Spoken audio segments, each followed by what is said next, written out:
सबको जय मसीह। అందరికీ వందనాలు।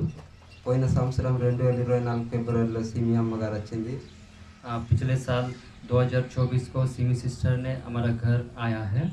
మా అవ్వతో మృత్యు శాపం ఉందని చెప్పడం జరిగింది। हमारा माँ को सिमी सिस्टर जी ने भविष्यवाणी किया है, आपका घर में मृत्यु का श्राप है करके बताया है। నేను నమ్మలేదు। मैं विश्वास नहीं किया हूँ। ఒక 2 రోజులు భయం అయింది నాకు। मेरे को 1-2 दिन जब मैंने मृत्यु का श्राप है करके सुना है तो मेरे को 1-2 दिन तक मुझे बहुत डर लगा है। ఆ తర్వాత నేను నా పని నేను చేసుకోవడంలో బిజీగా ఉంటిని। उसके बाद मैंने अपना काम करने में मैं बहुत व्यस्त था। ఆ తర్వాత బెంగళూరు పనికి వెళ్ళడం జరిగింది।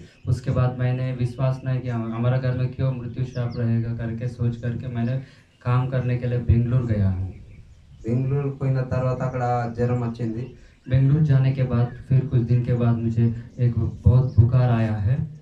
హాస్పిటల్ వెళ్ళడం జరిగింది। అక్కడ उसके बाद मैंने अस्पताल गया हूँ। బెంగళూరులో మొత్తం రిపోర్ట్లు నార్మల్ వచ్చినాయి। बेंगलुरु में पूरा रिपोर्ट जो भी रिपोर्ट्स आया पूरा नॉर्मल आया है। ఆ తర్వాత ఇంటికి వచ్చిన బెంగళూరు నుండి। फिर उसके बाद मैंने बेंगलुरु से फिर घर वापस आया हूँ। ఆ తర్వాత నెల రోజులు అట్నే ఉన్నా। फिर उसके बाद 1 महीना भी हुआ है लेकिन वैसा ही हूँ, बुखार जैसा पतला पतला और निराशा ऐसा है। మళ్ళా భద్రాచలం హాస్పిటల్ వెళ్ళడం జరిగింది। फिर उसके बाद फिर मैंने अस्पताल प्रभु में विश्वास करने से छोड़ करके फिर पूरा अस्पताल घूमना इधर जाना वैसा किया हूँ। మళ్ళీ అక్కడ కూడా బ్లడ్ టెస్టులు మొత్తం నార్మల్।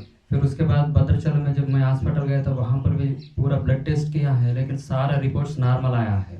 నాకేందంటే మృత్యు శాపం అనేసి మీ అమ్మగారు చెప్పింది నెరవేరింది అని అనుకున్నా। मैंने ये सोचा हूँ कि मेरे जीवन में जो सीमी सिस्टर ने जो मेरा माँ के साथ भविष्यवाणी किया है तो वो भविष्यवाणी जो मृत्यु का श्राप जो है ना वो सही है करके मैं उस दिन मैंने समझने लगा हूँ।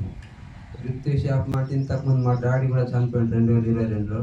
मृत्यु श्राप मतलब हमारा घर में 2002 में हमारा पिताजी मृत्यु हो चुका है, अचानक मृत्यु हुआ है। ఆ తర్వాత మా తమ్ముడు 2017లో చనిపోయాడు। उसके बाद और 2017 में हमारा और एक ब्रदर था, वो छोटा भाई है जीवन, वो मृत्यु हो चुका है अचानक। మూడో టార్గెట్ నాదే ఉండే। मैं सोच रहा था कि ये तीसरा टारगेट मेरा ही हो सकता है करके मैं सोच रहा था। నేను ఎన్నో రకాలు ఆత్మహత్య చేసుకోవాలనుకున్నాను మందు తాగి। मैंने कई तरीके से मैं विचार किया हूँ कि मैं आत्महत्या करने के लिए कि कुछ दवाई पी लो, कुछ ट्रेन के नीचे गिरो, ऐसा करके मैं कई तरह का विचार किया हूँ। మా పెద్దబాబు నువ్వుకి పోయి అడిగేవాడిని ప్రభు క్షమిస్తాడా పాపాలని నేను। मैंने जाकर के हमारा बड़ा पिताजी से पूछ रहा था, मैंने पाप किया हूँ कि पिताजी ऐसा मैं पाप किया हूँ तो प्रभु क्षमा करेगा क्या करके मैं हमारा बड़े पिताजी से मैं बार बार जा करके पूछ रहा था। కానీ అనేటోడు ప్రభు తెలిసి చెప్తే క్షమించాడు అనేటోడు।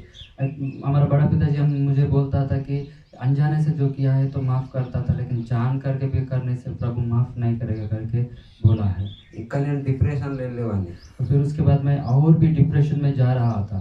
ఏ చెట్టు కురి పెట్టుకోవాలి, मैं ये सोच रहा था कि कोई मतलब रस्सी बांध के मृत्यु रहा था। ఫోన్లో నేను చనిపోయింది సూసైడ్ లెటర్ రాసి వీడియో చేశాను నేను। मैं क्या किया हूँ, एक फ़ोन में मैं मर जाऊँगा करके एक वीडियो बनाया हूँ। फिर उसके बाद एक सुसाइड लेटर भी पेपर में लिखा हूँ। కానీ ప్రభు నన్ను మృత్యు శాపం నుంచి బ్రతికించిండు। लेकिन प्रभु ने मुझे मृत्यु श्राप से मुझे बचाया। అమ్మగారిని కూడా నేను ఇట్లా చెప్పినందుకు బాగా తిట్టిన నేను। जब सीनियर सिस्टर ने मेरे माँ के ऊपर भविष्यवाणी किया था आपका घर में मृत्यु का श्राप है करके, मैंने विश्वास नहीं किया और मैंने सीनियर सिस्टर को बहुत गाली गलौज भी दिया था कि ऐसा क्यों हो सकता है, ऐसा नहीं हो सकता है करके मैं गाली दिया था। కానీ దేవుడు నాకు చెప్పిండు కర్ణాపురం వెళ్ళమని। परमेश्वर ने मुझे सपना में आकर के बोला है, बार बार बोला है कि अब जाओ कर्णापुरम करके। పోయిన ప్రభు నన్ను క్షమించి నన్ను బాగు చేసిండు। जाने के बाद फिर प्रभु ने वहाँ पर जाने के बाद प्रभु ने मुझे माफ़ करके और मुझे अच्छा किया है। మృత్యు శాపం నుండి నన్ను విడిపించిండు। परमेश्वर ने मृत्यु का श्राप से मुझे बचाया है। आमीन। आमीन।